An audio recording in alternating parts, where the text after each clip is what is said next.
Great news. There's a quick way you can save money. Switch to Geico. Geico could help you get great coverage at a great price. And it only takes 15 minutes to see if you could save 15% or more on car insurance. Go to geico.com today and see how much you could save. This is the Best of Golic and Wingo podcast. Good Friday morning, everybody. And there's no better phrase than Good Friday morning. Welcome in, Golic and Wingo on ESPN Radio and ESPN2. Glad you're with us. Trey Wingo, Mike Golic, and Mike Golic Jr. We are presented by Progressive Insurance. All phone guests will join us on the Shell Pennzoil Performance Line. We made it. Yes, we did. It's Friday, and proud of you guys. It is. Look, for us, that's a victory. I mean, are you kidding me? And especially this Friday. Yeah. Because we have one of the greatest things to look forward to. Yes, we do. A trip to Minnesota. No, before that, the Pro Bowl. Woohoo! Yeah. Come on, it'll be fun. It'll be fun on ESPN and ABC. The fun was last night in the skills competition. Well, that's also true, but we'll get to that a little bit later. Yeah, we will. We will. But you know, I'm embracing, Mike, a concept that you sort of turned me onto here, and I'm going to be all full bore on this. I hadn't thought about it till you brought it up a couple of days ago, but I'm all in on this.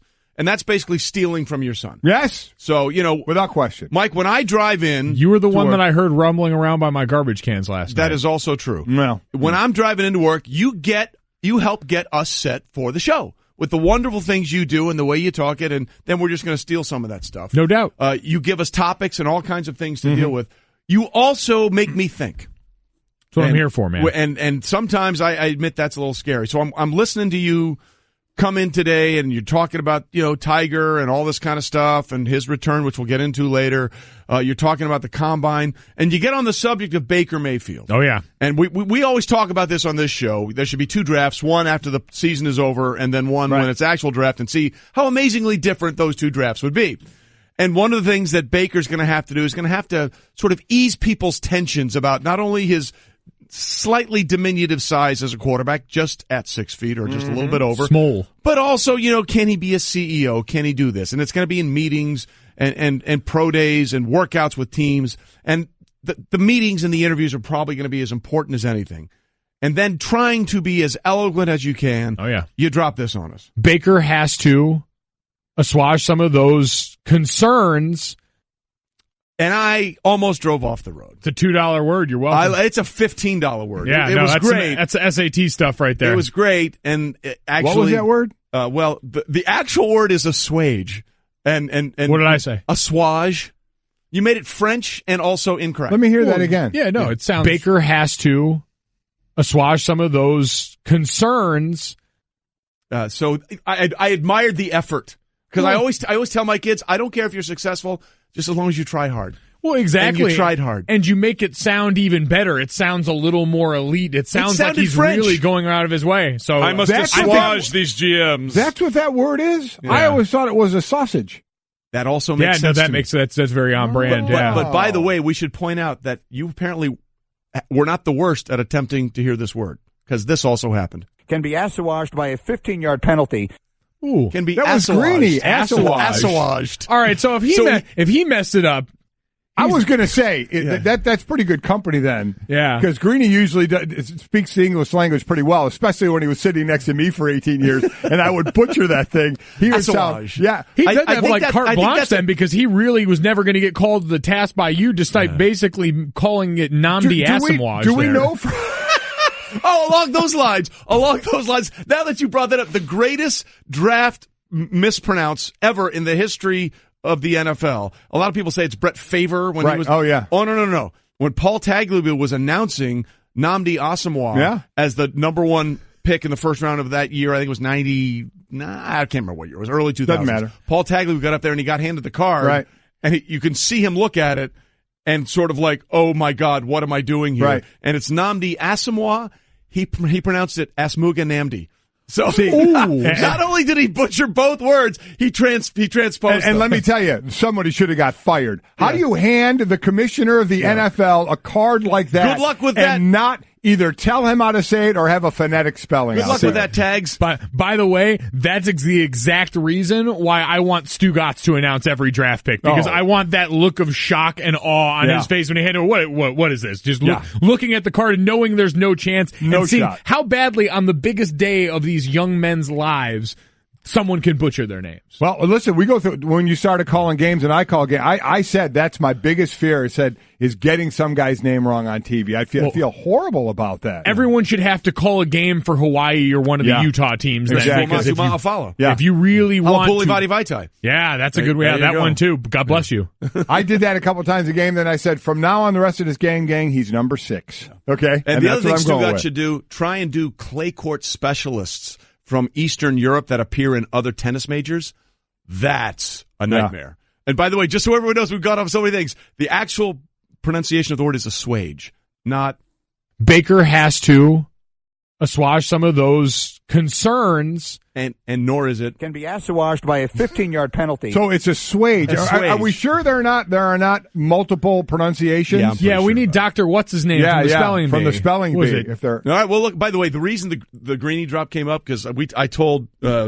Stanzik to find this thing, I typed into the computer, and that was the first thing that came up when he typed in assuage. You know what? I'm adopting assuage because that one that one to me is the most that sounds like a town in New Jersey, and it's Ramapo. It sounds like something that you get beeped out every time you say it. Exactly. The FCC is going to send us all a nice envelope. What are they doing over there? So again, thank you for giving us 7 minutes of content. There you go. Just want you to know we appreciate that very much on a Friday morning. How you roll? As we are ready to roll. Now we're going to do the actual show. Yeah, we ready? are. Let's start. Go. It's time for Off the Top. Whether you like it or not, It's just beginning. With Golic and Wingo. All right, we start off the top with Tiger Woods. Back in his first PGA Tour event, sorry, Bruce, as I messed that up yesterday, shot an even par 72 on Torrey Pines South Course in the opening round of the Farmers Insurance Open. Again, his first official PGA Tour round in a year. What was amazing to me here is everybody's talking about his putts, that the longest putt he made was just under 5 feet, or a little over 4 feet, I should say. He was 18 of 19 on putts up to 5 feet. He was 0 for 12 on putts more than 10 feet. He had no putts from 6 to 10 feet, so it was either close or over 10 feet. He supposedly didn't do that well, and afterward, when he talked, he said one of the things he was most happy about was his putting. So that just shows I know nothing about golf or what I'm looking at, because everybody looked like he was struggling there. His average drive was 299. That was, right in the middle, in the upper end of He ripped this a couple of drives. He absolutely did, and he hit a couple of darts from the fairway as well. But that to me was the most interesting thing. To people that thought that he putted bad, he said that's something he thought he did well at. Either way, with the leader 7 under, he's sitting at even par. I think he goes under par today. I don't really think any of that matters. I think him hugging the middle on this is probably best for Tiger, so you don't push too hard, because, you get an inch and all of a sudden you start to push your foot down on the gas a little bit too much, and that's how you end up hurt again. I'm just thankful that the people who typed this up listened to our conversation apparently early on and put the phonetic spelling of Tony Finau on this list so that I wouldn't butcher that one too. Yeah, it's Finau, so there's a lot of what's going on there? As far as I'm concerned, it's Fee now. That's exactly right. Finau. Hey now. Phonetic is the way to go. What did you think of his round? You're the golfer here. I thought it was about as good as you could expect. Look, the one thing about Tiger that people don't talk about a lot, he gets really nervous on the first tee. And he talked about that afterwards. I mean, and that first hole, by the way, he bogeyed. That first hole has been a nightmare for him.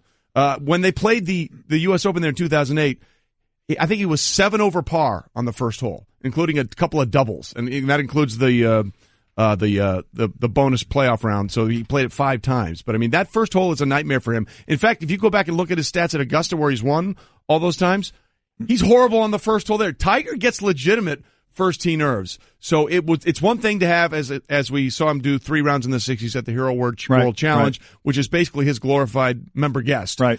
This was a little bit of an uptick, and no blood, no foul is the way I'm looking at it. Next thing here is make sure you make the cut. Which he didn't do last year. Shot 76 exactly. in the second round. So we'll see what happens going forward. We'll get much more of that. Bob Herrick will join us at 9:30, our ESPN golf analyst, to talk about what he thought and what the expectations are going forward. I thought the iron play was a little rusty, which is why I think the putting he probably was better than people thought because he was so far away from the hole. He made a lot of good lag putts. Right. A lot of good lag putts there. And I thought if he can get, he missed on a par 5, he missed a green on his third shot with a wedge and dumped it into a bunker. Just hit it fat. Are you seriously? Well, what is he? Yeah. It's awful. That's terrible. I could do that. Yeah, so we'll see what happens today. We'll have a lot more Tiger again later on. Off the I didn't know where to go when you said that. I know. NBA All-Star captains LeBron James and Steph Curry picked their teams on Thursday. James' selections, these are interesting, included ex-teammate Kyrie Irving, while Curry added Golden State teammates Klay Thompson and Draymond Green. So we know that the first pick was Kevin Durant. We don't know anything other than that because they couldn't get a consensus amongst the players about televising this. So to me, it was pretty worthless that it was done this way. It's a shame because I think it would have been fun. All we know is Kevin Durant was first by LeBron James, who had the first pick. The stuff with Westbrook we'll get to is fantastic. But your starters, these were picked. Again, the only thing we know is Kevin Durant was first. The other starters for LeBron that he picked were Anthony Davis, DeMarcus Cousins, and Kyrie Irving. For Steph, he picked James Harden, DeMar DeRozan, Giannis Antetokounmpo, and Joel Embiid. Those are the starters for Team Steph to go against Team LeBron, and then they picked the reserves as well. But the Westbrook one of the reserves on the team for LeBron James, has one of the great stories, too. We'll get into that, yeah. You mean his underboob T-shirt? No, not that. That was interesting. I didn't understand that shirt at all. I need that to catch fire this year. That'd be big for someone that sweats in that area as much as I do. Get a little aeration in there. Did you see that shirt, Trey? It was a shirt that now it had other holes in it up like by the shoulder. Yeah, it looked like it was out of the Yeezy line. But then it had a big hole in it right below. Right there, yeah, a little under cleavage. The man boob line. Yeah, a little. Yeah. It did. It looked like man cleavage. I didn't understand it. I didn't understand it at all. You know what? It's an acquired taste. It's one of those different looks in this situation. Going back to the actual All-Star team, though, real missed opportunity by Steph Curry. Not going out and grabbing Kevin Love. Steph had to worry about a bunch of different teammates. You knew they weren't all going to end up on the same team. Well, there's a lot to get into that's eminently fascinating, but I'm told, wait a minute, we have breaking news. Let's go to our researcher, Brett. Brett, you have an update for us on something very significant. Yeah, according to Merriam-Webster, the 3 acceptable pronunciations of that word. Number 1, and this is the most common, is assuage with a hard J. Yeah. Okay. Number 2, assuage. Assuage. Ooh, with a soft G almost. Okay. And number 3, assuage. Oh, word? Oh. Hey, congratulations on the bronze medal. Wow. But okay. Congratulations on the bronze medal. But wait, that's fine. Most importantly, this was not one of the accepted ways of saying that word. Can be assuaged by a 15-yard penalty. That one is right out. That one is right out. I'm going to text Greeny on that one. Yeah, so I see that. So again, you're in the ballpark. Congratulations. Wow. You're on the medal stand. I'm over here sporting gold. Just take your loss, Trey. You have been an acceptable third place. You shot your shot and you missed. It's all right. Wow. Actually, you can go and play for Steph's All-Star team. I'll be on the winning team. I feel pretty good about my situation. I just want to be clear about that. That's all fine, yeah. Take your assists and field goal percentage. I'll be over here dunking, blocking, and stealing. Because that's what third place always does. Wow. Off the top. And we finish up. We'll continue, actually, with off the top. Actual things that actually happened and matter. Steph Curry's actual team, the Warriors, beat the Timberwolves 126-113 and scored 48 fast break points, their most in a game in the last 20 seasons. Yeah, they outscored them 48-15 in fast breaks. The Warriors have 38 games where they've recorded 30 assists and 30 fast break points over the last 4 seasons, more than twice as many as the rest of the NBA. That's, we always talked about San Antonio, the way they moved the ball, the team played, especially when Duncan was there, the big fundamental, but how it was such a team game. Well, man, at Golden State, they move the ball around. They assist to one another. It's a great team to watch, and it also helps when you have 4 All-Stars on the same team to do it, too. Yeah, it's an embarrassment. Again, we look at this situation, and for all the good that we talk about with the NBA, this team, we just kind of put them to the side because we understand it's over. There's nothing short of catastrophic injury that can shut this thing down. This team is unbelievable, and they remind us every once in a while when they really decide to go out there and give it their all, the things they're capable of are otherworldly. Yep. They certainly are. And a reminder, Celtics-Warriors at 8:30 Eastern on ABC tomorrow, battle of the top teams in their respective conferences. Both teams have been in the zone this season. Brought to you by AutoZone. Get in the zone. AutoZone. And we'll finish up off the top with this. The Cavs, losers of 6 of their last 7 games, trying to bounce back this evening with a brand new lineup, Mike, as they take on the Pacers at 7:30 Eastern. Well, you wondered what was going to happen in the lineup, and it turns out Jay Crowder is going to the bench. Kevin Love's going to move over to forward, and Tristan Thompson is back on to play in the middle. This lineup only played together one time. This 5-man lineup had played one game this year, January 11th at Toronto. Cleveland lost by 34. So I think I'll go more with what Tim Legler said. It doesn't matter. The players you're putting on the court, it's how they're playing right now. And it seems a lot of them need, especially on the defensive end, as we keep saying, to look in the mirror. But the players, doesn't matter who they are, but it's how they're playing. Yeah, and Tristan Thompson in particular was such a catalyst for them when this team first came together. That was why he was a guy that was in line for such a big payday, because coming off those first couple of seasons, he was invaluable to this team as an offensive rebounder and as a paint presence in a league that shifted away from the traditional big. So if they can get him back to some of that form that they brought, maybe that's the spark. Maybe that's enough, especially on the defensive end where they've been so lackluster. Well, to sort of paraphrase what Legler said the other day, world be free, Mark Price ain't walking through that door. Brad Daugherty ain't walking through that door. And maybe those are some of the Cavs they need to try and turn this thing around. Okay, that was off the top, and that takes us seamlessly to the next topic, which was the draft of the teams in the NBA and how it went down for the All-Star game. And by the way, they all agreed. LeBron said it afterwards, Mike, he agreed with you. Things should have been televised. Yeah, that would have made it much more fun. The only thing we know is that Durant was the number one pick. Yeah, well, and we know Al Horford was last. Yeah, we do not know that. No, I mean we do not know that. We probably know that, right? I don't want to have to assuage any more of your takes, so I do not know that. And the reason we didn't is the Basketball Players Association said players could not reach a consensus, and it therefore was not broadcast. That all I got to say is, hey guys, lighten up, okay? Lighten up, Francis. Lighten up, Francis. You call me Francis, I kill you. Lighten up, guys. I mean, come on. This could have been so much fun. And now, again, all we know is Durant was first, Horford was last, and then everything in between. Okay, stop with we don't know that. No, we don't know that. I feel like we can be pretty We sure. deal in facts. You reverse engineer enough of this, and you can go through and I think kind of figure out based on the way this went. Knowing Kevin Durant was first, Giannis was probably first on Steph's team, Kyrie was probably first on LeBron's team after that. Then you go James Harden. You can go down on the list and get a pretty good idea of where this all was. Kevin Love is the linchpin for me. You're just making guesses. Steph could have ruined things for the Cavs. Steph, I really have to question his killer instinct going forward. The mental warfare it would have been to steal Kevin Love early from this so that LeBron's one teammate in the All-Star team wasn't on his team after all the controversy they've been through. That's how you finally break your enemy. You know, in the Batman movie, when Bane says, I'll break your body, then I'll break your mind, then you have my permission to die. Yeah. That would have been that moment for Steph, and he's ruined it. So you're saying he didn't read The Art of War by Sun Tzu? No, clearly not. Yeah, he's clearly underestimated the ability of his enemy. Okay, a couple of things that were really fascinating about this. First of all, Russell Westbrook. Okay, they put out the list of who went there, and apparently he was very upset because the way the list was put out there, he thought he was the last pick for Team LeBron. Thoughts on being picked by LeBron for the All-Star team? Oh, that's cool, man. That's good, man. Finally, they got the team figured out. Tell me how you really feel. But I see I was the last pick on the list. I was just trying to figure out, alphabetical. It was alphabetical. See, I told you, man. Oh, my gosh. Alphabetical order, man. Of course I was first, man.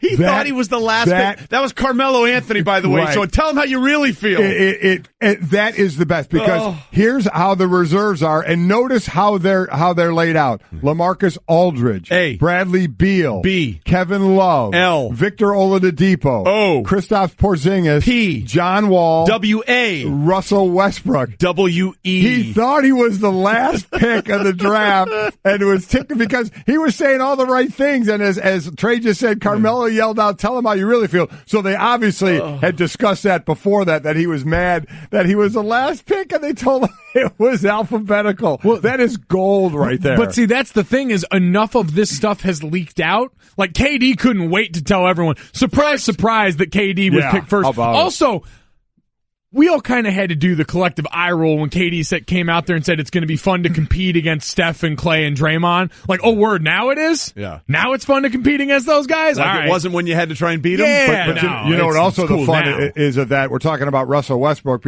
not being the last pick on LeBron's team, which has Kevin Durant on that team. Well, Kevin Durant and Westbrook teammates. Not only that, one of the real interesting ones, LeBron took Kyrie Irving on his team.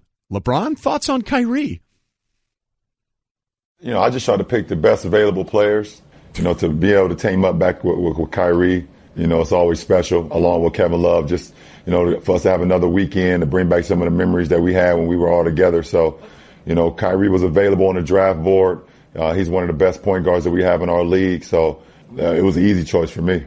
All right, let's just call what it is. This pick tells you what's going to happen. What's going to happen? Next year, LeBron James is a Celtic. Oh, let's just be clear about that. Hot take. That's exactly. I'm channeling my Stu guys. Hot take. That's what's happening. I mean, just embrace it. Embrace it. The thought had always been LeBron still wants to obviously make it to the finals, and his best way to be in the East. So we thought it would be on Cleveland, but now it's not. No, go to the Celtics. Look, go to the Celtics. You're telling me that you don't think LeBron James, Kyrie Irving, Gordon Hayward, Jason Tatum, you don't think that team's the best team in the East? You getting rid of Al Horford? Yeah, sure. Why not? Oh. He's a year and a half younger than LeBron. It's crazy.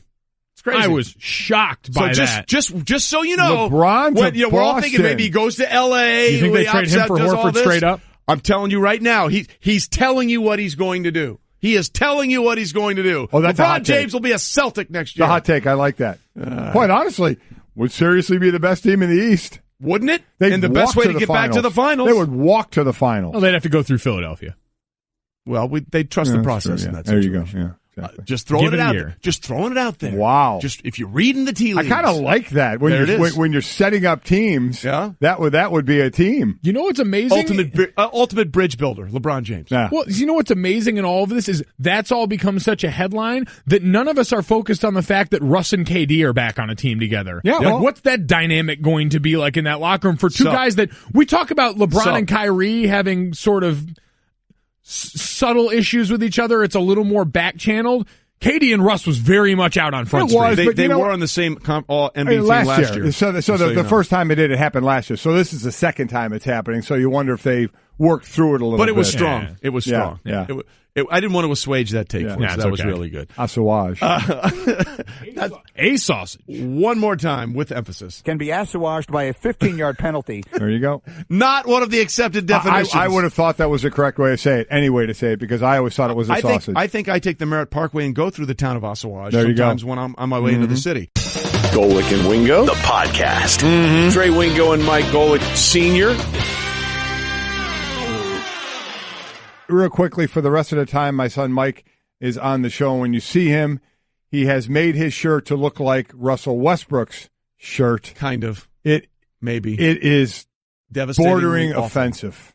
Nah, yeah. I mean, it's pretty hot. There's just a little more. Stop it. Just stop it. Again, a little more brown sugar on there than he had necessarily. If you see what Mike says, just a lot of the same definition, though, right here in like the pec region. I would just like to say, for those of you listening and not viewing, there's man cleavage. Yeah, for those of you listening, you're winning right now. You are, but you're winning. Certainly, we will post it. I'm sure Allie's going to post a side by side of Mike and Russell Westbrook in their respective shirts of showing their man cleavage. I know everyone's probably asking. It's decline bench.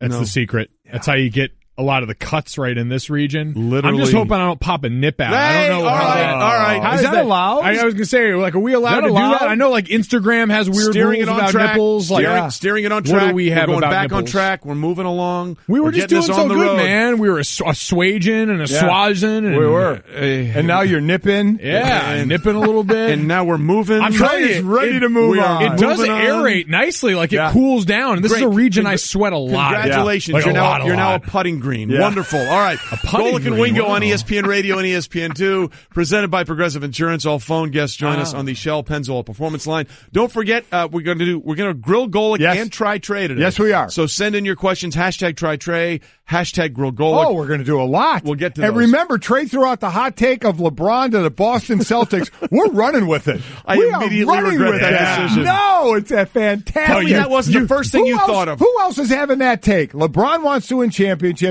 He needs to get to the finals. What's his easiest path? It's going to be on the Celtics. Tell me. Yes. That makes sense, yes. right? It makes sense. Yes, it does. Let's just throw that on the fire. Yeah, why not? Let's just put a little kerosene on that bonfire in the backyard. Percolate, huh? Let's go ahead and pop the bottom off these shirts. Let's do it. We have to wait and see what happens there, but we also have to wait and see what happens with what was announced yesterday. Yes. Vince McMahon saying the XFL is coming back in 2 years, in 2020. It will be an 8-team league. They'll play 10 games in a season. In the announcement, Vince McMahon promised that the game would be safer, and it would be faster, about 2 hours in length, with providing, zero details on how the game would be safer or how it would be faster. So I want to get your first gut reaction, Mike, because we all lived through the XFL the first time. Your thoughts on XFL, the sequel, and what we know or more precisely don't know about. See, here's the deal. I want it to work. A, I love football, and B, there are not enough outlets for players to play, and Mike, you'll be able to talk on this as part of that in missing a couple times, being like on the last cut for NFL teams, and then basically, you went in the FXFL, the Montreal up in the Canadian League, but there's just not those leagues for more players who have a chance because there are other good players out there. So I love the fact that other players will get a chance to play. So I wanted to work in the same time frame of February to April as they did last time. But, man, I don't know. I mean, the draw was it was going to be loud. It was going to be violent. It was going to be different. And it was a monster first week rating. Cut that in half the second week, and then it went in the toilet the rest of the way. So even that draw, so now he's going completely the other way in Vince McMahon and saying it's not going to be as violent. If you have a record at all of arrest, you're not playing in this league. Even a DUI, you're not playing. You're going to stand for the national anthem, and and it's going to be good football in a shorter window. Again, I hope it works because I want players to have opportunities, but I heard you say it this morning. I almost put a better percentage on this league never even getting off the ground, let alone being successful. Oh, yeah. I don't know how this is going to benefit Vince McMahon personally in the immediacy, but I have to imagine there's got to be some sort of financial benefit for him just getting this sort of up and going, getting the conversation starting around it, because I really don't think there's much of a chance either. And the difference is, so you talked about the FXFL was a league I was a part of. We've seen spring leagues. Right. We've seen these other ones that usually understand their place. And they say, all right, we're not going to compete with the NFL. We want to be a feeder. We understand that the guys that get cut that are hanging around there want a way to keep playing football, but ultimately want to get back in there. Right. Vince McMahon came out and said, we're not interested in being a feeder league. We're not interested in being a developmental league for the NFL. So what you're saying then is you want to be a competitor, but you want to be a competitor not doing things that are different. Besides, the obvious, really easy political overplays of, giving the people that don't want to hear opinions from their athletes that different from their own a chance and a place to go. That's really the only difference, because if you're not going to make it more violent, which is something that a lot of people who call football in its current form soft are going to want, that they're not going to get there. You're not going to get the quality of players. You're not going to have the money to throw at them. You're not going to have the facilities or anything else, I'd imagine, to put in front of these guys. So what do you really have but watered down football in a world where it already seems like people think it's oversaturated the market anyway? Well, see, this to me speaks to the brilliance of Vince McMahon, because calling this league the XFL is actually a complete disservice to what the XFL was. You alluded to it. Okay, they had cheerleaders in the stands with fans, and we're going to scrum for the football, until a guy threw out his shoulder trying to get to the ball. Basically, the XFL as it was the outlaws, the rebels, we don't care, no rules, all this kind of stuff. And what does Vince do? He sees that there's a backlash now against some of the things that are going on in the NFL. He wants it to be family friendly. He wants it to be not politicized at all. The players will stand for the. He's basically He's judging the temperature and thinking, I think there's a niche audience out there that will go to this. So on that part, I give him genius marks for understanding what some people are clamoring for. But at the end of the day, if the football isn't good, it won't freaking matter. Yeah, well, that's exactly right. And he's not competing with the NFL from a standpoint of when they're going to play. They're going to play again from February to April, so that'll be NBA, the NCAA tournament, hockey that's going on as well. So that's the competitive side of it. But we can talk about all the good reasons of maybe why this can work, because I'll say it again, I want it to work. But at the end, I don't think the football will be good enough. We're going to sit there and say it's going to be watered down talent. It's not NFL talent. But I know someone will say, well, wait a minute. We all love college football, and that's not NFL talent. Only 1% of college players make it to the NFL, yet we watch college. Yes, we do, because of the college affiliation and the love for college. These are guys who are not branded with a college anymore, and he can say all he wants, Vince McMahon, about we're not going to be an NFL feeder league. But, Mike, you know this. If you pplayed in this league, what would you be trying to do? Well, that's exactly right. You'd be trying to get back to the NFL. You're trying to get back to the league. So let me ask this of you.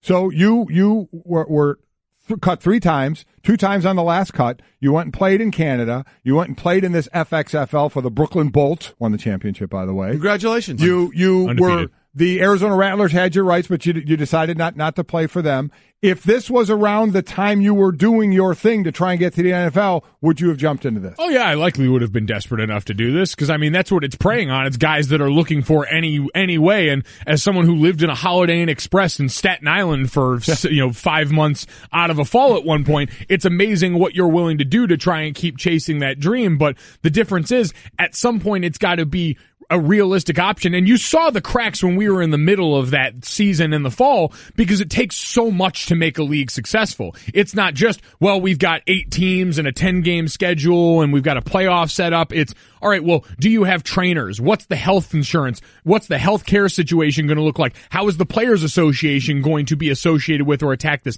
How do you protect the players that are trying to get back into this? How do you make sure that guys are compensated? How do you just make sure that the day-to-day as far as having people there to tape and get guys ready for practice are all put in place? Those are the things that I saw slip through the cracks, and those are the things that I have to imagine as this goes on. And Vince McMahon is privately funding this, and I get that he's a guy who's worth, $1.5 billion or so like that, but it's a difference when you have to fund this into something that there's no guarantee because you don't control the product the way he does in the WWE. No, players actually play the game. Yes. It's not a predetermined outcome, as you were saying earlier on your show. Lots to get into there, including the one thing that you really think that you like, Mike, about the XFL, which really will not be any way like the old XFL, except that the letters, the XFL, are there, should it actually ever come to fruition. Golic and Wingo, the podcast. What a day, what a show, what a time. I tell you what, a great sports night last night. No doubt about it. 1, 2, 3, 4. I just saved hundreds of dollars by switching to Geico. I feel like I'm on top of the world. Disclaimer, you will not be transported to the top of the world. In the unlikely event you find yourself at the Arctic Circle, seek shelter from the elements immediately to avoid frostbite and or hypothermia. Geico will not be responsible if you find yourself in a cave or crevasse with a lonely abominable snowman, who in all likelihood will force you to play games including but not limited to Go Fish, charades, Chinese checkers, or his personal favorite, Red Rover, send Yeti on over. Geico is not liable for any damages, either physical or emotional. Geico. 15 minutes could save you 15% or more. We're going to do a little try, and grill Golic today. Mm-hmm. You ready for that? I am ready for that. Okay. I love being grilled, and I love trying Trey because those are the fun questions. It was, about anything. Mm-hmm. That people ask you about anything. They did the same thing with Greeny, ask about anything, where I'll get the football questions, but I kind of like the food questions or the clothing questions or... By the way, I think I've worn these same jeans 4 days in a row. I just want to be clear about that. Well, I beat you. I wore these jeans 5 days in a row. Yes. Yeah. I mean, who's seeing my jeans anymore? That's why this Wait till works, we're wearing shorts. As soon as this weather breaks. Flip-flop Fridays, baby. Are you kidding me? Flip-flop Fridays. Thong Thursday? Okay, no. I mean, absolutely. No. Line in the sand. Yeah. No. We just had your son ventilating his whatever, and now you're talking about this. Under man boobs. Thong and oil. That's what I'm looking at. People are eating. Wear the thong. People are eating. Oil up. Listen, I've oiled up before and had a picture taken with no clothes on and a bow in my butt. There it is. Okay, we're moving on. People are trying to digest food. Talking about what's trending. Can you see stop it. Just stop that now. Approximately 400 Super Bowl prop bets have been posted in Las Vegas. 400, Mike. Now, you really enjoyed this part. Love this. I absolutely love all the, and we're going to get to some of them that they're really, you have your how long is the national anthem going to be, which to me is a lock for the person singing the national anthem to tell all their friends to go ahead and make some money. Right. Because they're the ones that know how long it's going to be, the first touchdown and who's going to throw it, who's going to be the MVP. Heads or tails. They have some really good I'll just give you one, but off these sports, off the Super Bowl bets or kind of connected. The total number of gold medals in the Winter Olympics for the U.S. That they get, and as opposed to the total number of points in the first quarter. Of the Super Bowl? Of the Super Bowl. Well, let me just say this. Yeah. The last Winter Olympics in Sochi, we had 9 gold medals. Okay. So that would be the number. Will there be 9 total points in the first quarter, of which, again, the New England Patriots had scored zero points in the first. So that's what makes it great. Yeah. 9 points. In the Brady Belichick era, they have not scored a single point. in the first quarter of any of their Super That's a Bowls. bet. How great is that? Gold medals for the U.S. Again, they had 9 in 2014, so we'll see what they get here. And total first quarter points. That's awesome. Well, that's the thing that makes these prop bets. And when we get to Minneapolis next week, we'll have more fun with it. Yeah. There's so many of them, so many different ways you can go. But I really appreciate the creativity. Sometimes with these prop bets. Love it. I would have loved to know what are the odds if you just said, Nick Foles will be starting in the Super Bowl for the season. Oh, my gosh. That's a lottery ticket. Yeah, you'd ring. That's a lottery ticket. You know who thought he wasn't handed a lottery ticket? Russell Westbrook. He was very salty after thinking he was the last pick in the NBA All-Star draft. He scored 46 points in the Thunder's 121-112 win over the Wizards. But, the list came out that he was on LeBron's team, and his name was last. And he did not take it well. No, he did not. Do we have it now? Can we go? Do we have the sound? We got to hang on to it, I guess. This snuck up on him. I'm confused. Well, we're actually going to play it. We're going to let you. Russell, again, he saw this list before his game. Is this network time filling right now? And he was mad because he felt it was the last pick. Scored 46 in the game. Had a great game. But just the reserves. Let's go through it again. These are how the reserves were announced: LaMarcus Aldridge, Bradley Beal, Kevin Love, Victor Oladipo, Kristaps Porzingis, John W.A. Wall, and Russell W.E. Westbrook. So you know where we're going with this thing of why it's listed that way. But Russell Westbrook, he didn't really kind of get that in the beginning. Oh, hey, this is working out well. Hey, TV! We do this all the time. Here we go. Russell Westbrook. Smokes. Thoughts on being picked by LeBron for the All-Star team? Oh, that's cool, man. That's good, man. Finally, they got the teams figured out. How do you really feel? But I see I was the last pick on the list. I was just trying to figure out, Alphabetical. It was alphabetical. See, I told you, man. Alphabetical order, man. Of course I was first. By the way, that was Carmelo Anthony. Tell him how you really feel. I love Tell that. him how you really feel. Which means they obviously had discussed this, and Russell was mad about it, but he had an inkling it was alphabetical, and it was, and he was told that. So, but then he said, "I told you I was first." Kevin Durant. The only thing we know is Kevin Durant was the first pick of this draft when they were picking the starters. LeBron picked Kevin Durant. After that, we don't know, and I think. I agree. You said it earlier. I think even the players realize they blew it. Yeah, the players got all kind of, feelings hurt thing, and they didn't want it public. They didn't want this on TV. They didn't want it public because they thought, some feelings are going to get hurt. And I think they realized that was just a ridiculous thought. Have some fun with this thing. It would have been fun. The NHL had fun with this thing for years when they did it. So they absolutely blew it. It's a great idea because you're always looking to mix things up a little bit, and they blew it by not televising The it. best part of that exchange with Westbrook and Carmelo is it probably went down like this in the locker room. He's like, man, that's got to be alphabetical, right? I couldn't be last. No, man, I think you got disrespected. No, man, they're slighting you, man. So then he's like, I'm angry. Yeah. And then they get him to say that, and it's like, of course it's alphabetical. And they totally set him up there. Oh, yeah. That's how that went down that entire situation. And there's a lot more. We'll get into those selections and what they mean a little bit later. And we knew this was coming, Mike. Mm-hmm. And I'm sure this will be on Dan Le Batard's show today, and it'll be continued. The Marlins continue to get rid of everybody. Christian Yelich became the fourth starting position player from the 2017 team to be traded away by the Marlins. Listen, I mean, it's a fire sale. Basically, Derek Jeter said they were going to drop the payroll down, I think, between $85 and $90 million. And the only way you're doing that is getting rid of money guys. So while it shouldn't be a shock, I get why Dan and everybody down in Miami who's a fan of that team are mad because you were told it wouldn't happen. But I have to believe anybody, I don't know this for a fact, but anybody that was going to take over that team wasn't going to add to that salary. Nope. Maybe they would have kept Stanton. I have no idea. But it seemed like that was the way for this team to kind of rebuild, is to take a step back. It was just a matter of how big of a step back that they were going to take. But I get why the people in Miami are tired of it, because it happens over and over and over again. When is the positive going to come from this? So good luck again continuing to try to fill that stadium. Well, that's going to be the issue going forward. I mean, sure, maybe 4 years from now the team will be in better financial situations, but is anybody going to the games? That's right. The thing. And Dan, who, when we saw this happen with Stanton and everybody else, rightly outraged. Yeah. And it's just they've been through this far too many times. So We've seen this movie before. So you know this is happening now. So the question then will be is how quickly can you start to see, now you're seeing all the negatives. So how quickly can you see some of the positives that will keep the fans to stay the fans? All right. So that was what's trending. Don't forget, here's what's coming up later on. Dan Quinn, a head coach of the Atlanta Falcons, who is uniquely qualified to talk about both of these teams in the Super Bowl. We'll get to him. Mike Vrabel, new head coach, who has one of the great new of the Titans, has one of the greatest statistical lines in the history of football. We will grill him about that.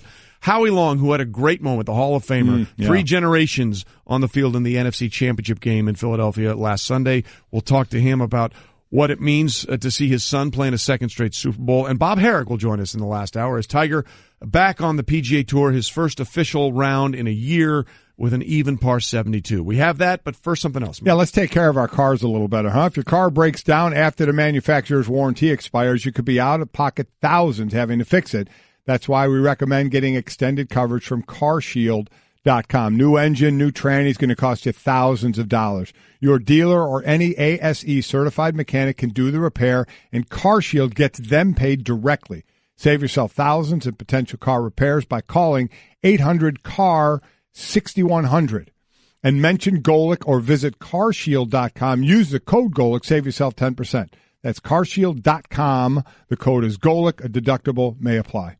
All right, here we go. You ready? Yes, I'm ready. We're going to do this. We're doing Try Trey, where you're sending in It's time to Try Trey. Sorry, Christine. There you go. It's my fault there. So we're questions. We also have more questions coming in from you guys to Try Trey. Absolutely. Brought to you by Discover Card, who will match all the cash back new card members earn at the end of their first years. Learn more at discover.com/match. Most importantly, limitations apply. There you go. Okay, hit me. All right, I'm going to try you, Trey. Which of the following all-star draft picks by LeBron surprised you most? Kevin Durant, Kyrie Irving, Kevin Love. Well, I think Kevin Love was an olive branch. I love you, buddy. Right. We're in this together. Let's go. But I think we all know where I'm going here. He picks Kyrie Irving. Yes, he does. What does that mean? It means he's going to be a Boston Celtic in the 2018-2019 season. I think that's pretty clear. What's the easiest way for LeBron James to get to the finals outside of joining the Golden State Warriors? Oh, make the best team in the East, baby. Yes, which would be? The Boston Celtics with Kyrie Irving, LeBron James, Jason Tatum, a healthy Gordon Hayward. We'll have 1,000,000 6'7", 6'8" guys on that team, but so what? Or we're getting all kinds of people in. I've seen LeBron in the Massachusetts area. I've seen him buy 4 luxury homes at Cape Cod. That's it. We are throwing gas on this fire. Why not? That's the one I see. LeBron, that he's going to be a Boston Celtic. I'm with you. I am all on this hot take with you until somebody really, really with a lot of smarts says no way, and then I'm jumping off your bandwagon. You know what? I will follow you on that down that rat hole. Absolutely. But right now, I love it. We're all in. LeBron Chips to the middle of the table. LeBron and Green next year. All right, here we go. All right, what's up? Which NBA All-Star team do you think is better, Team LeBron or Team Steph? I think I'm going to have to go. I think I'm going to go with Team LeBron. I think I like Team LeBron, and I think I like Team LeBron not so much for the players, but what the players represent. Our great researcher here, Brett, you want to explain how you came up with the nickname for Team LeBron, Team Reunion? Yeah. So if you look at the Team LeBron roster, you have a bunch of guys who are coming back to each other after a little time off. So a lot of this centers around Russell Westbrook. Of course. So you have Kevin Durant coming back to be with Russell Westbrook. Right. You got Victor Oladipo coming back to be with Russell Westbrook. Right. You got Kevin Love, his college teammate, coming back to be with Russell Westbrook. Like it. Both at UCLA. Okay. You got John Wall and Boogie coming back together. Kentucky. You got the whole Cavs big 3 from previous years coming back together with Kyrie. There's a lot of reunions going on. Wow. Okay, I do like that. Team reunion. Yeah, team reunion. And also Victor Oladipo back with Kevin Durant as well, right? That's what he said. Yeah, he did say that? I was listening to the cough button. We got to fix you the cough button. Yeah. Every time you cough, hit the cough button, and then the won't come out. As far as who has the edge, the All-Star teams, Team LeBron's team is the edge in points, rebounds, blocks, steals, and dunks. Team Curry is better in assist, field goal percentage, 3-point field goal percentage, real plus minus as opposed to the fake plus minus, and win shares.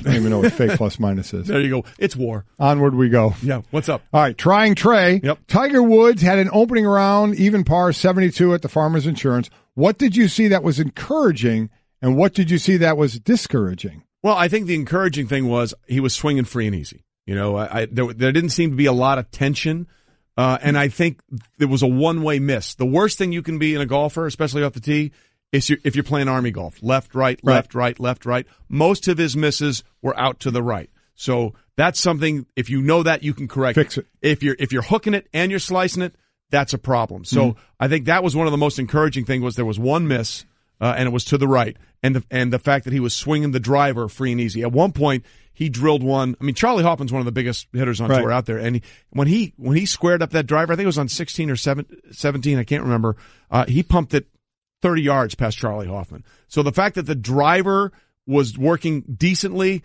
I think, was the most encouraging thing. The most discouraging thing, his irons weren't sharp. Right. And normally, I mean, he almost had a hole in one, which was one of his best swings, but his irons weren't the laser-like precision we've come to expect. On a par 5, I think it was 13, he had a sand wedge or a wedge, and he dumped it fat into a bunker. I mean, Tiger's not going to miss many greens, especially on a par 5 with a wedge in his hand. But that's the stuff that comes back in being competitive much more than the Hero World Challenge, which was basically his member guest.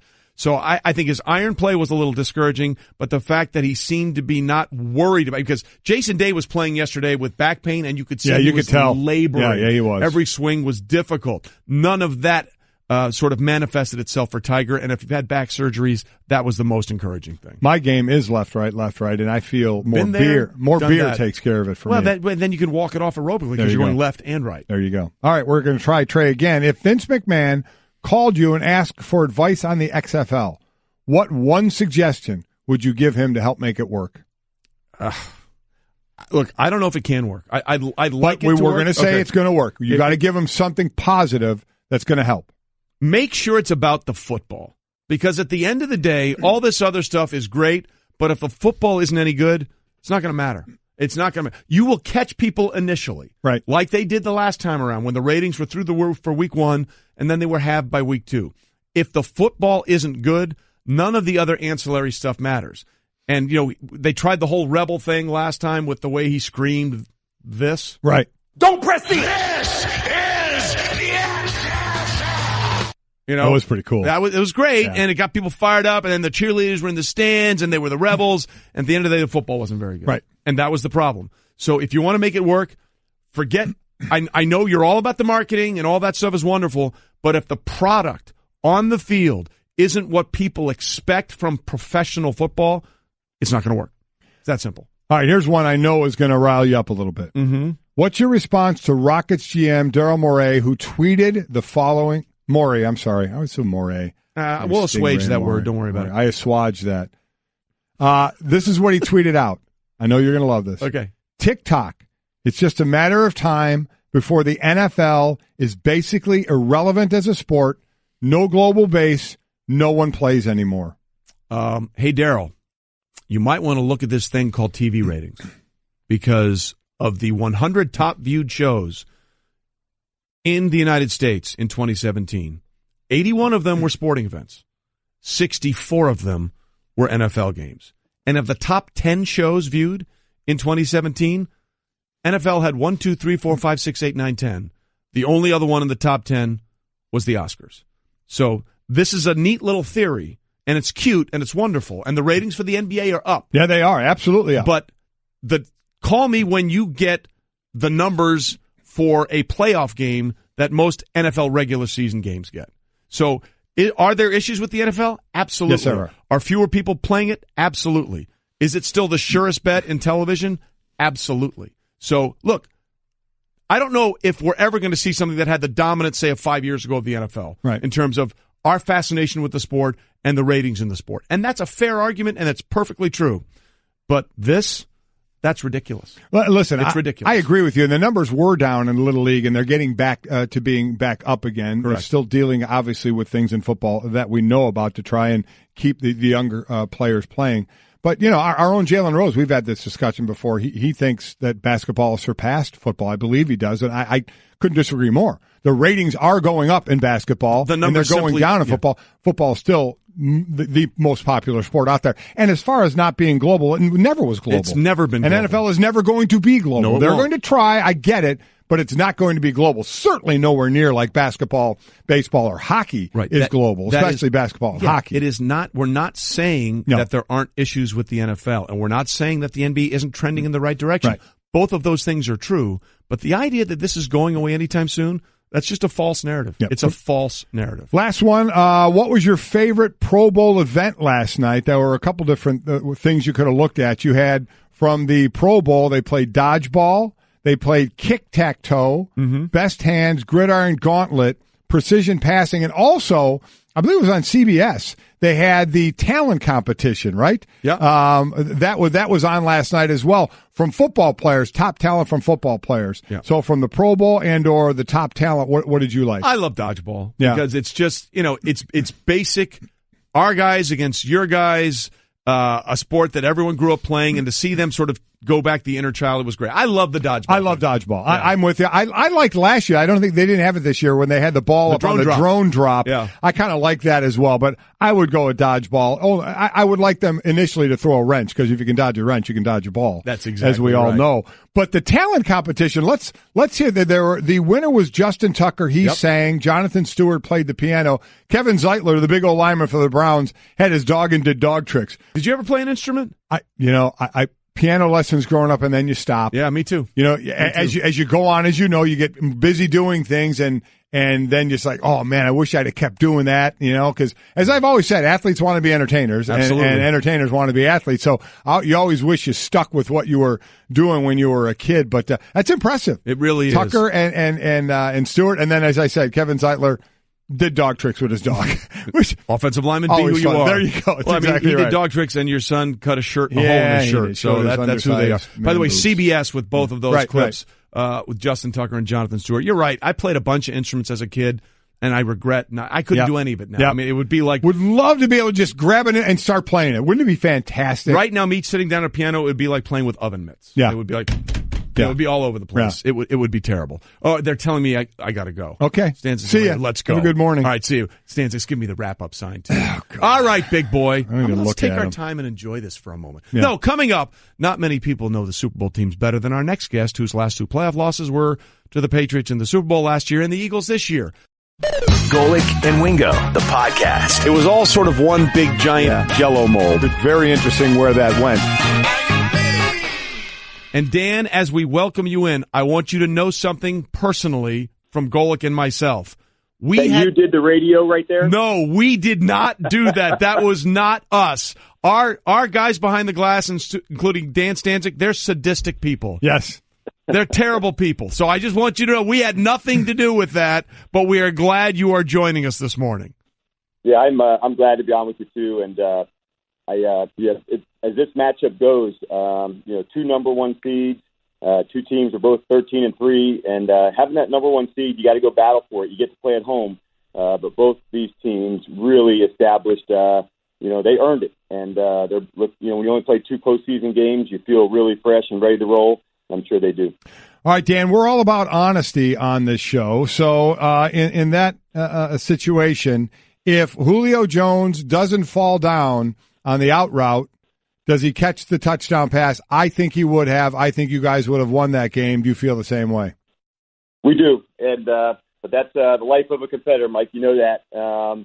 So you battle for it, and generally doesn't come down to one. But when it comes to that moment, we trust him 1,000% in that spot to go make it happen. But when it doesn't, you tip your hat and you move on. But it's definitely one that you want to have back and your chances. That's not the life we live. Just from that perspective, then, before we get into the Super Bowl, how difficult is it in the locker room after that game? Because once you get to those playoffs and it's win, everybody's expecting to win and go on. Lose the next day, you're actually going to your locker and packing it up, knowing your team is going to be different next year. It happens every single year.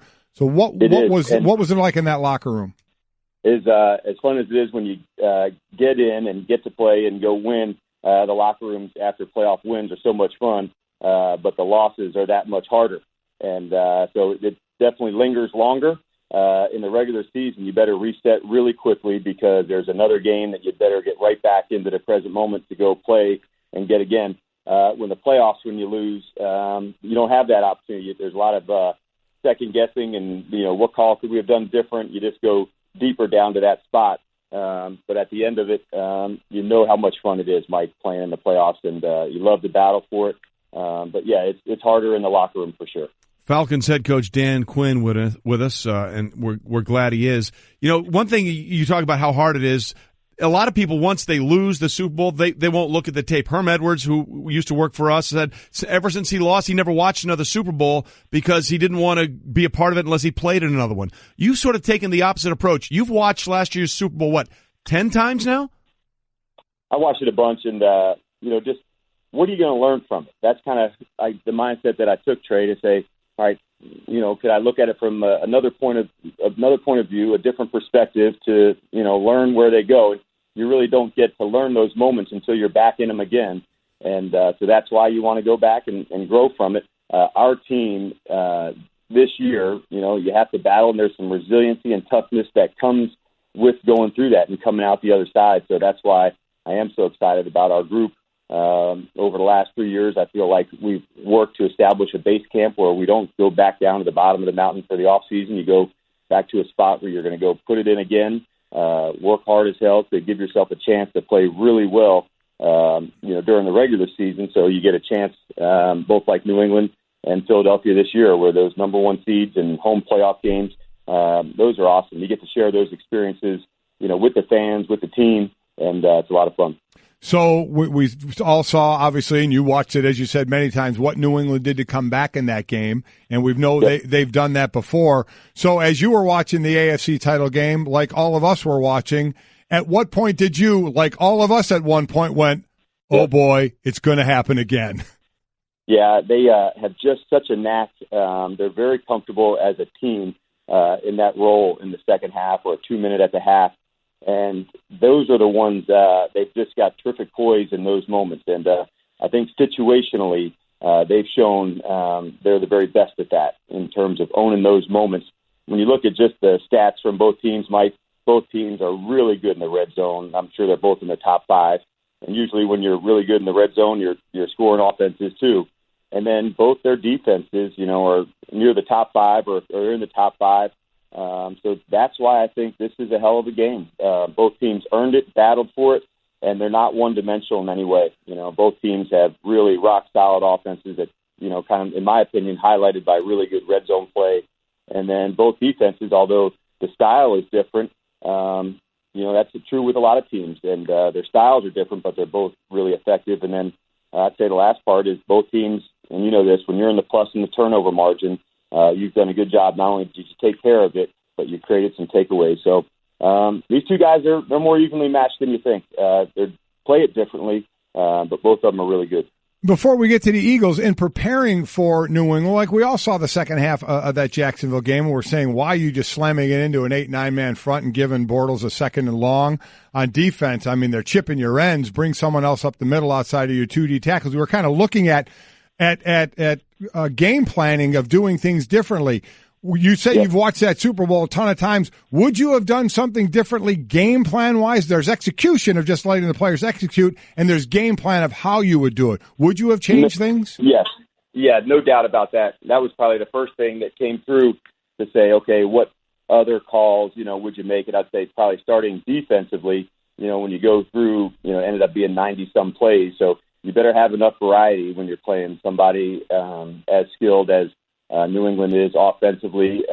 They're ready to answer, and you got to be ready to answer. So sometimes when you're not prepared to generally make 90 calls, seems like a high number for the college guys. It probably doesn't, but that would be one side. And then on the other side, offensively, what do you go back to do differently? Yeah, for sure you go back and say, these are the changes, these are the ones.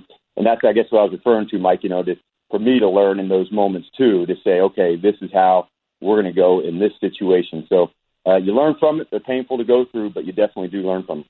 Falcons head coach Dan Quinn on with us this morning on Golic and Wingo. So at the first glance, I think a lot of people will say, look, the Patriots obviously are who they are. I think they're the favorites in this game, and they are by the line. But what do you think the Philadelphia Eagles have to do to sort of upset the apple cart here and walk out of there with their first ever Super Bowl title?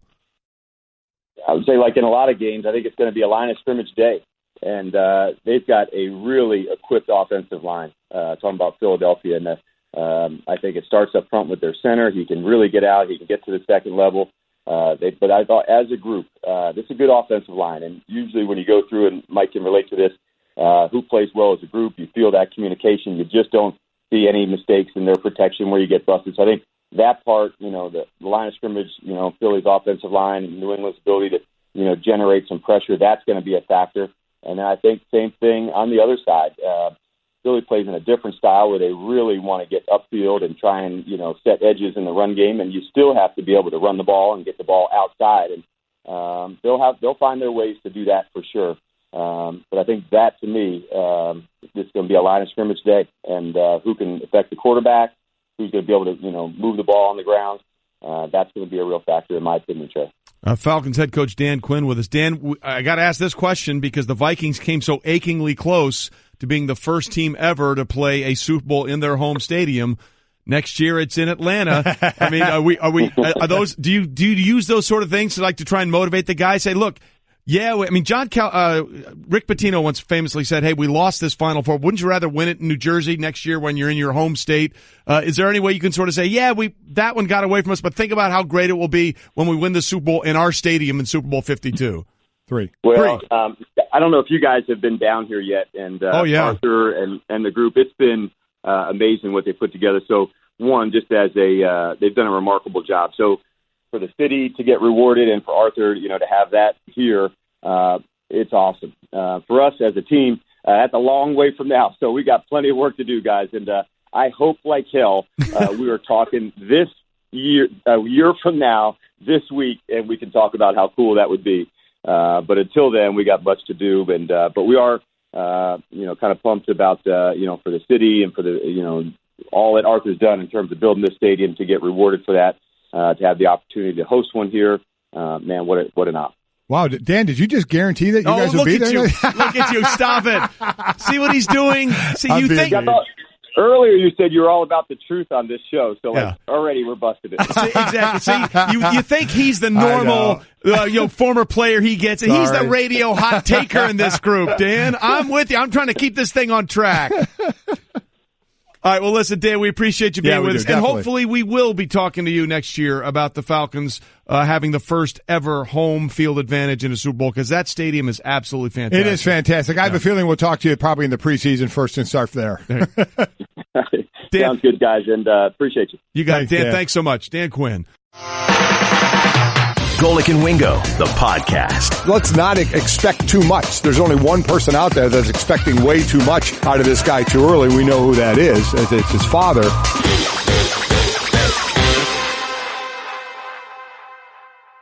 Golic and Wingo with you on a Friday morning. Glad you are here with us on ESPN Radio or watching on ESPN2. We are presented by Progressive Insurance. All phone guests will join us via the Shell Pennzoil Performance Line. Coming up a little later on in this show, on this hour, Mike Vrabel, Titans head coach, will join us. We'll get Howie Long, Pro Football Hall of Famer, in the next hour, and Bob Herrig will join us, our ESPN golf analyst, to talk about what he saw out of Tiger Woods' return, which I thought went about as well as you could possibly go. Yeah, we'll definitely get into that. We'll get into that a little bit later. We're also going to grill Golic a little bit later. Yes. So send in some of your tweets at #GrillGolic, and we will have some of those for you. In fact, you want to do that right now? Let's do some of those. Why don't you grill me a little bit? I'm hungry. Let's start a little grill Golic. Do we have a thing for Grill Golic or no? No, not really. All right, sorry. Seriously? We have nothing for Grill Golic. We'll just do this. Nothing. That's it. That's you. All right. And by the way, if you don't like that, I just like to say, I've made a huge mistake. There you go. That's the other one. All right, here we go. Grill Golic questions. You ready? Right. Robert wants to know, what is more enjoyable for you to eat? One gigantic donut or lots of little donuts? Hard-hitting ones right off the top. Wow. So from a health standpoint, well, I guess it's tough to say that word and donuts, but at least yeah. That was perfect. Just so people understand, from a health perspective, pause, it's hard to say that when I'm talking about donuts. But you'll understand when I say it this way. Okay. With the little donuts, you can stop at some point, and they're little donuts, you can just stop. You can have a few and not eat them all. A big donut, to me, is a challenge. I can't eat like half a big donut and then stop. No, you did eat 36 once. Of the mini donuts. Yeah. It's just like a beer. I can't leave a beer with any in it. I have to finish them. So if I'm eating a big donut, I have to eat the whole thing, which is probably the way I would go. I would feel challenged at an oversized, large donut to eat the whole thing. So I will go with gigantic donut. By the way, whenever I see the words little donuts together, all I think of is that great John Belushi sketch from Saturday Night Live where he's an Olympic athlete. And I logged a lot of miles for that day and downed a lot of little chocolate donuts. Little chocolate was so good. With a cigarette in his hand, so by the way. Good. Belushi was so great. He would have been 69, I think, last week or something. Man. Unbelievable. Okay, we continue. Ron wants to know at Grill Golic, Oscar nominations came out this week. What was the best movie you saw? When I saw Logan, I thought it was really good. I thought I couldn't enjoy Logan because I hadn't seen all the other ones, but people tell me, no, that's not true. I really liked Logan a lot. I did like, of the ones that are nominated, and I saw Get Out, I saw Dunkirk. I liked Lady Bird. I saw that one. Out of the ones I saw, I liked Lady Bird the best, but I have not seen all of them yet. But Logan, as far as one, I did like that one a lot. I loved Get Out. You did? I didn't really dig it. Yeah. I didn't like it. I thought I was going to like it better, but I didn't. You know why? I saw it early, and there hadn't been a lot of hype about it and talk about it, so I was like, what am I watching? Yeah. What is going on here? It was pretty wild when trying to, because we all sit at movies trying to figure out what direction it's going to go until that aha moment. The worst part about this, and you can appreciate this, had a giant soda in there, so I had to leave and go to the bathroom for a minute. I left at the moment when you find out exactly what's happening. Really? And I was like, what did I miss? And my son looked at me and was like, you left at the worst. There's an app. There's an app like a P app. Run P. Run P, is that what it is? It was started by Carson Palmer's younger brother, Jordan Palmer. For those that don't know what we're talking about, you can go to this app and it'll tell you the moments during a movie that you can run to the bathroom. Yeah. And you won't miss anything. You could have used it there. I really could have used it there. Way to go. Good job. I did love that movie. Oh, hey, look what I found. What? It's time to grill Golic. It's heating up a little bit. With Golic and Wingo. Do you feel better? Yeah, I do. There you go. I do. See who I had to punch after the show. Not me.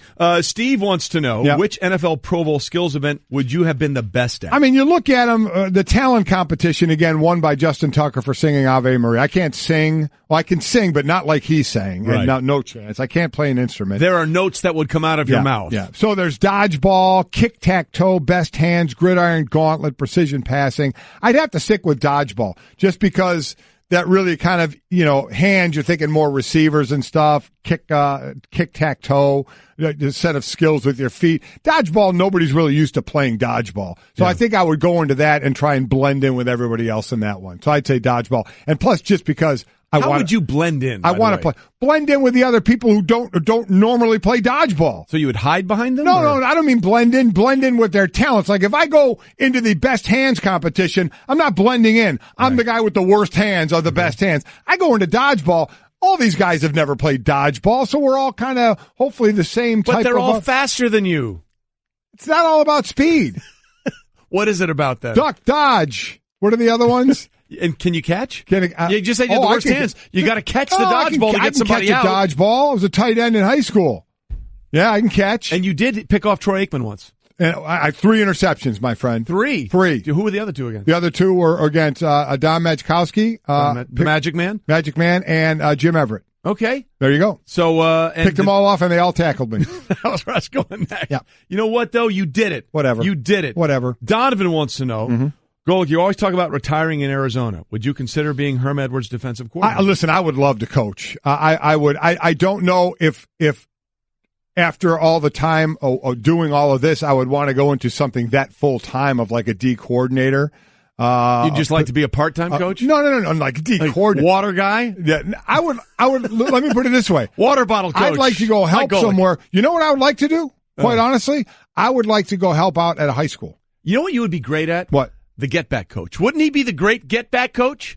This holding people back. Remember those coaches on the sidelines? Those coaches are going out there the field. You're the one pulling them back to make sure they don't get a penalty. You're an idiot.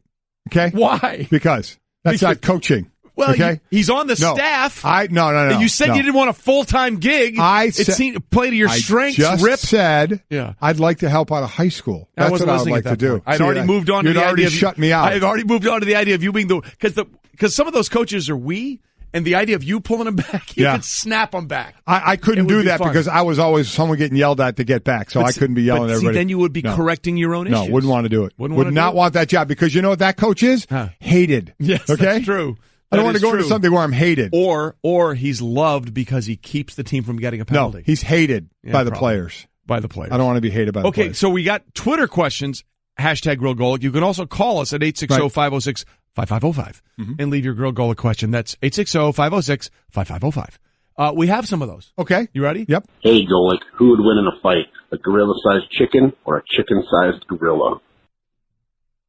A gorilla-sized chicken or a chicken-sized gorilla? This one's obvious. I would go with the gorilla-sized chicken. No.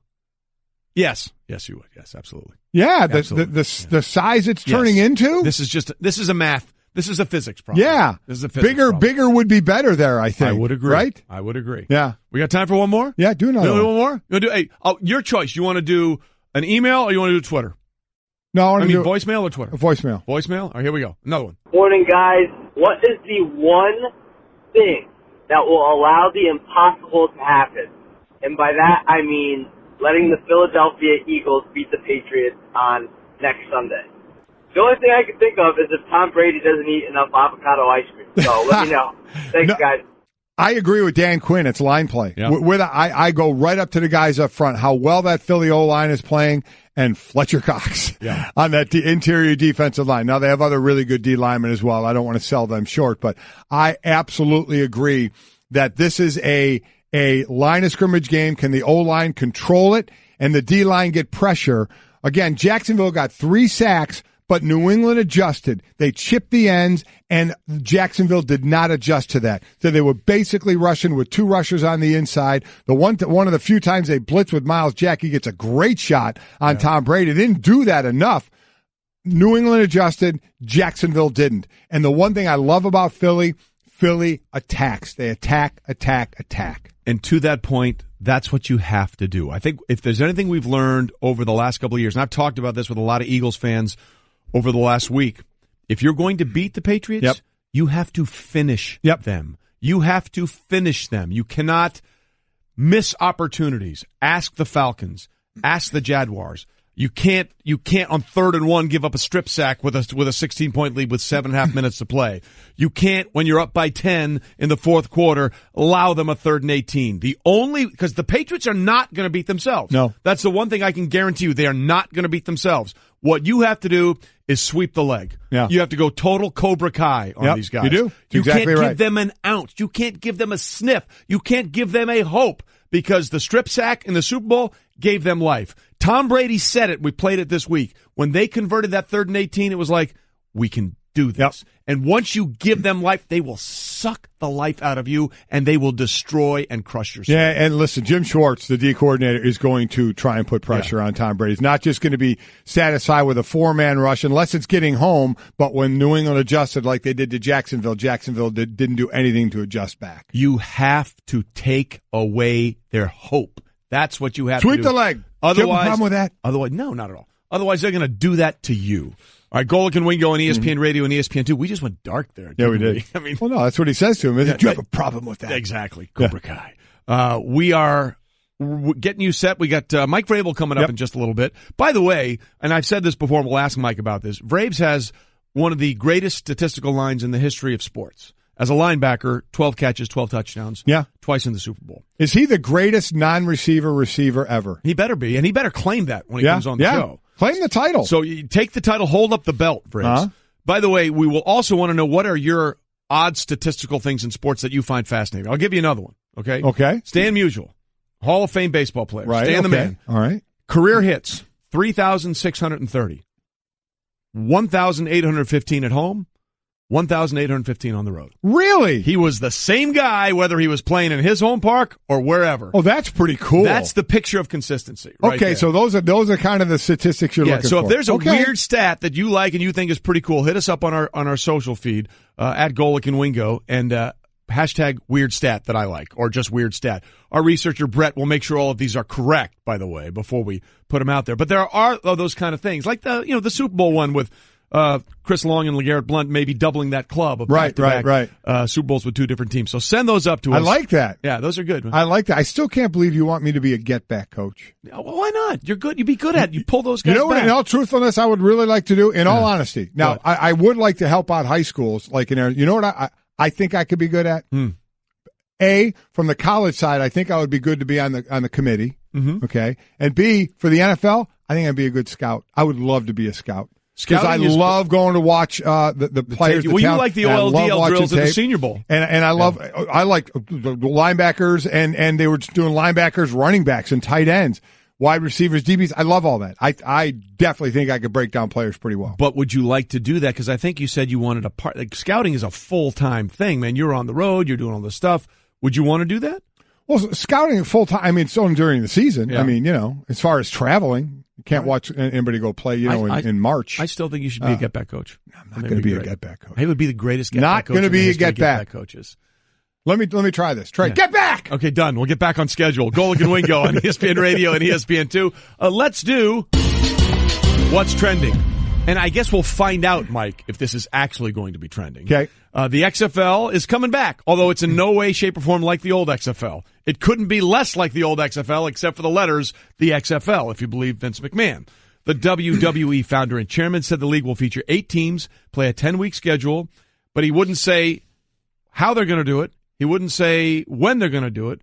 He wouldn't say any specifics, and it's going to be in 2 years. So what do we really think is going to happen? Well, again, it's completely different from the XFL we saw for the 1 year, which came out of the gate. The first week, a game had a rating of 10, the second of 4, and then after that, it was basically nothing. The LA Extreme, I think, was the team that won the first and only championship, quarterbacked by Tommy Maddox. And they're going completely the opposite. None of the cheerleaders, none of the crazy violence and names and things like that. It's going to be straight football. For one, I hope it works because I don't think there are enough opportunity for the amount of football players to play football to have a chance to play football, and this would give that to them. But there are many questions on whether it be successful or not. While he says it's not a feeder league to the NFL, a lot of the guys in that league playing will be trying to get to the NFL or get back to the NFL they were once in and not in anymore. There's so many questions, Trey. Again, it would be February to April, so it's not interfering with the NFL season, but you have the medical side of it, facility side of it. There's a lot to look at, union side of it, about how it would all work.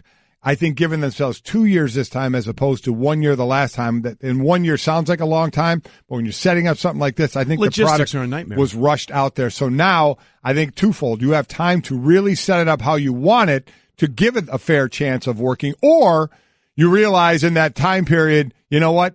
This isn't going to work, and it never really gets off the ground. Right. I still don't have a TV partner. I think it's a fair question. Is it more percentage right now that it's successful or even starts? I agree. Right out of the gate. But for one, I hope it works just for, as I said, more opportunities. Again, 10 teams, 40 players. You do the math. It's 400 opportunities for people to play, 400 players to play more football. So I dig that. Again, 40-man roster, one of the things they said is going to be safer. A smaller roster doesn't sound to me like it's going to be safer. There are a lot of things to wonder about in this. A 2-minute window, how you doing that? You're right, no marketing or TV partners now.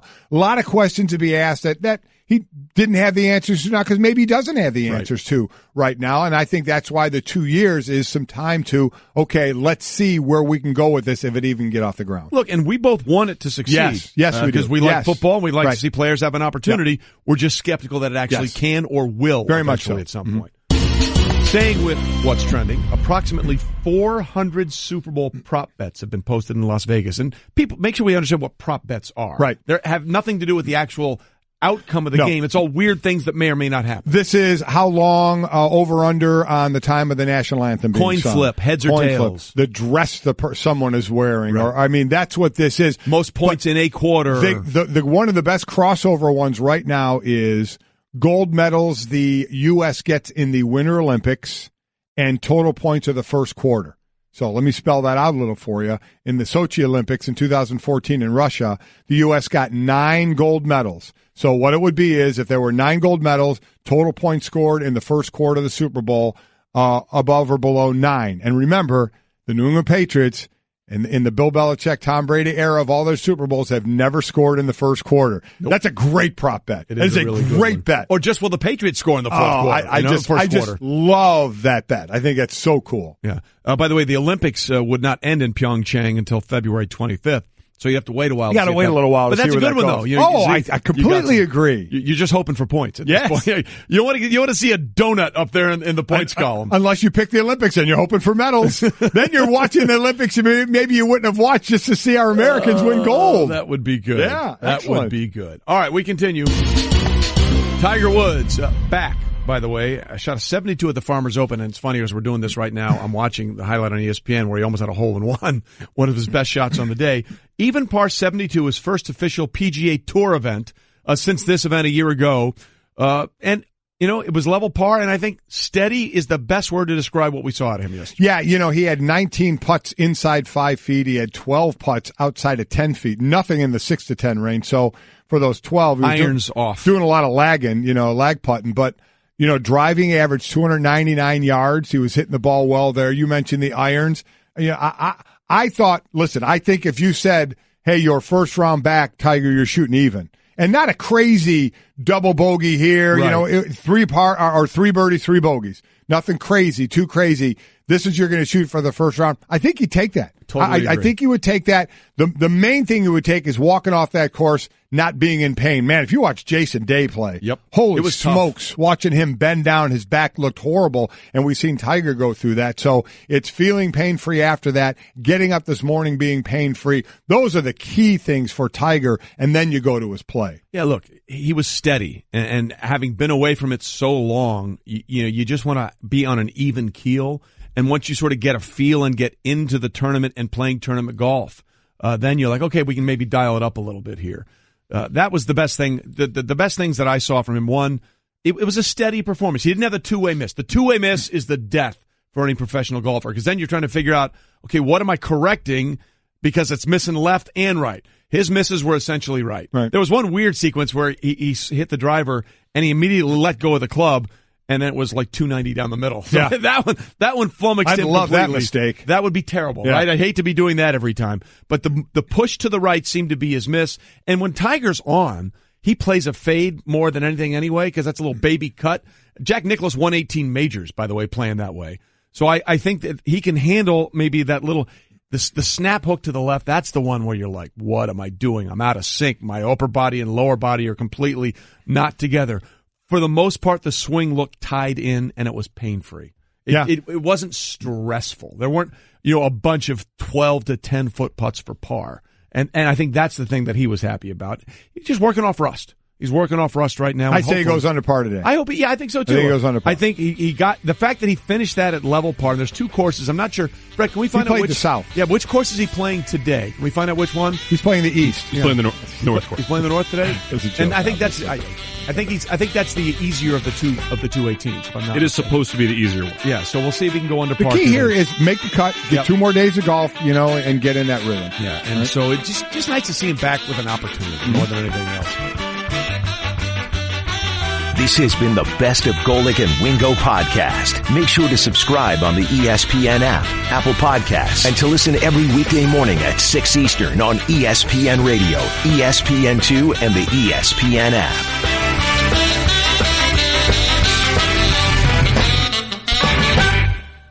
I just saved hundreds of dollars by switching to Geico. I feel like I'm on top of the world. Disclaimer, you will not be transported to the top of the world. In the unlikely event you find yourself at the Arctic Circle, seek shelter from the elements immediately to avoid frostbite and or hypothermia. Geico will not be responsible if you find yourself in a cave or crevasse with a lonely abominable snowman, who in all likelihood will force you to play games including but not limited to Go Fish, charades, Chinese checkers, or his personal favorite, Red Rover, send Yeti on over. Geico is not liable for any damages, either physical or emotional. Geico. 15 minutes could save you 15% or more.